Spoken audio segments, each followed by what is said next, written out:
Baik, Assalamualaikum warahmatullahi wabarakatuh. Perkenalkan nama saya Fevali Rifano dengan NIM 2410952029. Perhatikan sistem kendali dari kelompok 18. Jadi kali ini saya akan menjelaskan kontrol kecepatan motor DC dengan sistem kendali lingkar terbuka dan lingkar tertutup. Jadi yang pertama itu ada diagram blok sistem kendali. Diagram blok adalah representasi grafis yang menggambarkan tahapan pengendalian suatu sistem secara terstruktur. Bagian-bagiannya itu yang pertama ada garis sinyal. Garis sinyal adalah garis penghubung antar komponen yang berfungsi menunjukkan variabel seperti tegangan, kecepatan, atau suhu dan arah alirannya. Yang kedua itu ada subsistem atau plan yang dimana ini adalah unit atau komponen fungsional di dalam sistem yang menerima sinyal masukan atau menghasilkan sinyal keluaran berdasarkan karakteristik tertentu. Yang ketiga ada summing plane atau titik penjumlahan yang merupakan sebuah komponen dalam diagram blok yang berfungsi sebagai tempat bertemunya dua atau lebih sinyal untuk digabungkan secara matematis. Dan yang terakhir ada branch point atau titik percabangan yang merupakan titik pada diagram blok di mana sebuah sinyal dikirimkan ke jalur lain tanpa mengalami perubahan nilai. Lanjut untuk diagram bloknya itu ada seperti ini. Yang di mana ini garis ini merupakan garis sinyal, ini garis sinyal juga, GS ini adalah subsistem juga, ini garis sinyal, branch point, titik persamaan tadi, dan juga swing point. Swing point ini merupakan penyebelahan. Lanjut hubungan dalam diagram blok. Yang pertama itu ada hubungan seri, yang di mana nilai X1 masuk ke G1, lalu X2 masuk G2, dan lalu diakhiri dengan G3. Untuk persamaannya, X2S sama dengan X1 dikali dengan G1, dan X3 sama dengan X2 dikali dengan G2. Lalu substitusikan persamaan 1 ke persamaan 2, menjadi X3 sama dengan X1 dikali G1 dikali G2 dalam satuan S. Hubungan paralel, yang dimana nilai X1 masuk ke G1, lalu untuk nilai X2 masuk ke titik penyebelahan dari G2-nya, yaitu nilai X3 sama dengan X1 kali G1 masuk ke titik penyebelahan menghasilkan nilai X4, yaitu X2 ditambah dengan X3. Untuk persamaannya sendiri, X2 sama dengan X1 kali G1, X3 sama dengan X1 kali G2. Pada diagram blok di atas terhubung ke titik penyebelahan yang ini, sehingga menghasilkan persamaan baru yaitu X4. Ya, S4 sama dengan X1 dikali G1, X1 dikali G1 yang dikalikan dengan G2. Lanjut, modifikasi diagram blok. Yang pertama itu ada pergeseran titik percabangan dari sebelum sistem ke setelah sistem. Yang dimana di sini X1 dimasukkan ke nilai G, menghasilkan X1G. Untuk persamaan X1 sama dengan X1 dikali G dikali A. Menghasilkan, untuk A-nya sama dengan 1 per G. Untuk pergeseran titik percabangan dari sistem setelah sistem ke sebelum sistem, X1G, X1 dimasukkan ke G menghasilkan X1G. Lalu X1 dimasukkan ke G menjadi menghasilkan X1G. Untuk persamaannya X1 nilai X1 dikalikan dengan A sama dengan X1 dikalikan dengan G. Jadi untuk nilai A sama dengan nilai G. Modifikasi diagram blok. Yang ketiga, pergeseran titik penyebelahan dari sebelum sistem ke setelah sistem. Nilai X1 dimasukkan ke titik penyebelahan, lalu dihubungkan ke G, maka masukkan X3, dan X2 pun dihubungkan ke titik penyebelahan. X3 sama dengan X1 dikurang X2, dikalikan dengan G, lalu X3 didapatkan X1 dikali G dikurang X2 dikali G.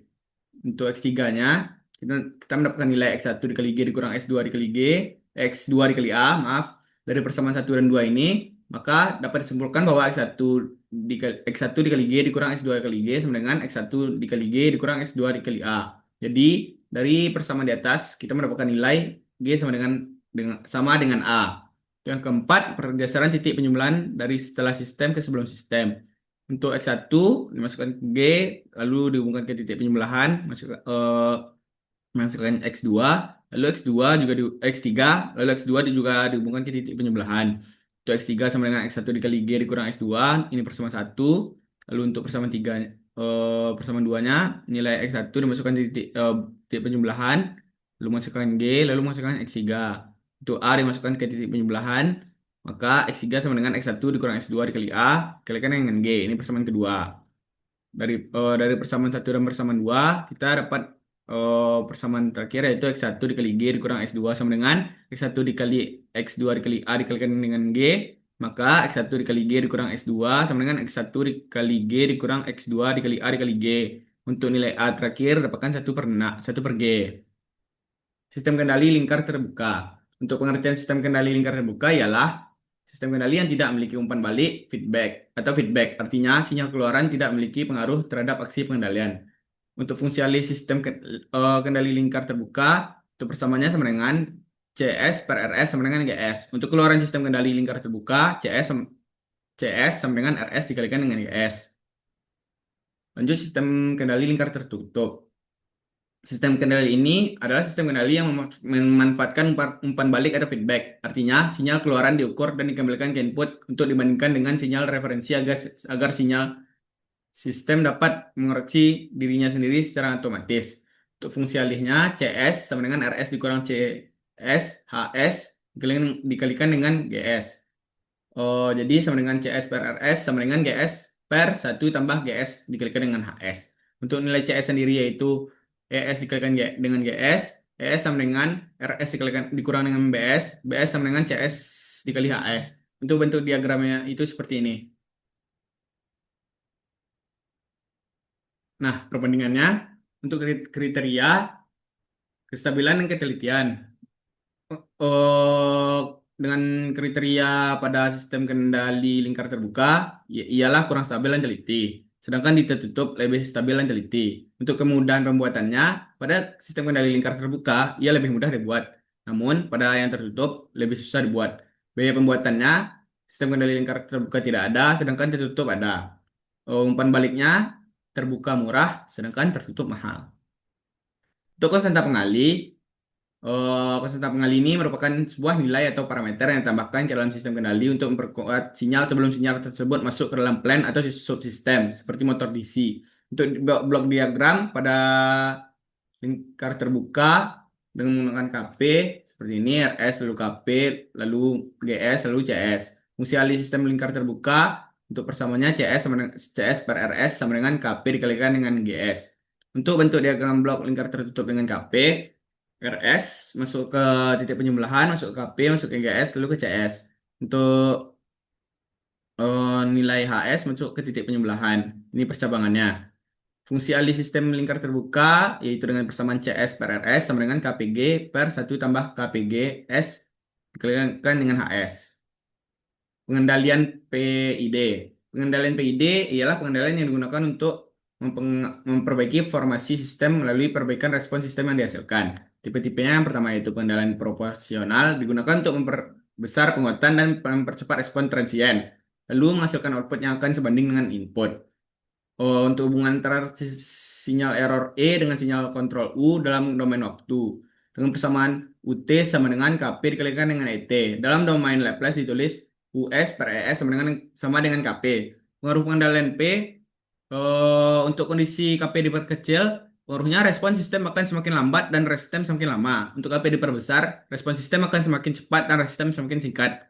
Untuk KP terlalu besar, respon sistem semakin tidak stabil atau terjadi overshot atau osilasi terlihat jelas. Untuk nilai KP diatur sedemikian rupa untuk mengurangi steady state error, tapi tidak menghilangkannya. Pengendalian PID yang kedua yaitu integral. Integral ini salah satu tipe pengendalian dalam sistem PID yang berfungsi utamanya adalah untuk menghilangkan steady state error atau kesalahan statis. Untuk nilai error E diumpankan sebagai laju perubahan sinyal untuk kontrol U. Nih, nilai error E dari titik penyebelahan diumpankan ke nilai error E, lalu diumpankan ke KI per S, lalu nilai error tadi akan menjadi umpan laju untuk perubahan sinyal kontrol U yang US. Sehingga mendapatkan persamaan UT sama dengan KI dikalikan dengan integral batas 0 batas T E T dt. Dalam domain Laplace dapat kita tulis US per ES sama dengan KI per S. Untuk pengaruh KI, sistem diberikan K1, pengaruhnya respon sistem akan semakin lambat. Saat diberikan KI dan sinyal ESS sama dengan 0, output tetap akan bertahan pada nilai sebelumnya. Sistem diberikan K1, sinyal ESS tidak sama dengan nol, output menunjukkan kenaikan atau penurunan yang dipengaruhi oleh nilai ESS dan nilai KI. KI sangat besar, pengaruhnya semakin cepat error hilang, tetapi oscillasi meningkat. Pengendalian integral ini juga berfungsi untuk menghilangkan galat atau steady state error yang tadi. Lanjut pengendalian derivatif. Ini nih salah satu tipe pengendalian dalam sistem PID yang berfungsi sebagai penduga atau prediktor. Pengendali ini bekerja dengan melihat seberapa cepat error berubah, bukan seberapa besar errornya. Untuk sinyal kontinu U yang bersesuaian dengan laju perubahan sinyal error E. eh, Sinyal kontinu U ini nih bersesuaikan dengan laju perubahan sinyal error yang di ES. Untuk persamaannya UT sama dengan KI dikalikan dengan DET per DT. Dalam domain Laplace, persamaannya dapat kita tulis US per ES sama dengan KD dikalikan dengan S. Untuk kondisinya, sistem diberi KD, pengaruhnya tidak ada output jika tidak ada perubahan input. Lanjut kondisi kedua, sistem diberikan KD, nilai error berubah terhadap waktu. Pengaruhnya output tergantung nilai KD dan laju perubahan error. KD ditingkatkan, pengaruhnya stabilitas meningkat, overshoot berkurang. Pengendalian pengendalian derivatif ini tidak dapat bekerja sendiri. Ia harus digabungkan dengan komponen P menjadi PD atau dengan P dan I menjadi PID. Hal ini karena jika tidak ada perubahan error, pengendalian derivatif tidak akan menghasilkan tegangan yang sama sekali untuk memutar motor. Lalu untuk penggabungan tipe-tipe pengendalian, untuk proporsional yang pertama, rest time-nya menurun, overshoot-nya meningkat, settling time-nya memberi perubahan waktu, dan steady state error-nya menurunkan atau mengurangi. Yang kedua, integral, rest time-nya menurunkan, overshoot-nya meningkatkan, settling time-nya meningkatkan, steady state error-nya mengeliminasi. Untuk derivatif, rest time-nya memberi perubahan kecil, overshoot-nya menurunkan, settling time-nya menurunkan, lalu steady state error-nya memberikan perubahan kecil. Untuk nilai KP lebih besar daripada KD untuk mempercepat respon sistem dan meredam overshoot. Apabila ketiga jenis ini digunakan, maka sinyal error E dengan sinyal kontrol U dalam domain waktu kontinu adalah UT sama dengan K ET ditambah KI integral ET tambah KD DET per DT. Maka persamanya US per ES sama dengan KP setambah KI per S tambah KDS. Untuk parameter tanggapan peralihan, yang pertama itu ada delay time atau TD, yang dimana waktu yang dibutuhkan untuk respon sistem untuk pertama kali mencapai 50% dari nilai akhir. Untuk yang kedua itu ada rest time atau TR, waktu yang dibutuhkan oleh respon untuk naik dari awal ke nilai akhir. Rentang ukurnya biasanya diukur dari 0 sampai 100 atau bisa juga dari 10 sampai 90% dari nilai akhir. Yang ketiga peak time atau TP, waktu yang dibutuhkan untuk respon untuk mencapai puncak pertama dari lonjakan atau overshoot. Yang keempat ada maksimum overshoot, yang dimana nilai puncak tertinggi dari respon sistem yang melebihi nilai akhirnya. Parameter ini biasanya dinyatakan dalam persen. Yang kelima ada settling time atau TS, waktu yang dibutuhkan sistem agar responnya menetap di sekitar nilai akhir dalam rentang toleransi tertentu. Biasanya 2%, 5%, ataupun 0,5%. Yang terakhir ada time constant, atau TC, yaitu waktu yang dibutuhkan oleh sistem untuk mencapai 63,2% dari nilai akhirnya. Sekian penjelasan dari saya. Bila ada kekurangan pemahaman materi dan juga kata-kata saya yang salah, mohon dimaafkan. Saya akhiri. Wabillahi taufiq wal hidayah. Assalamualaikum warahmatullahi wabarakatuh.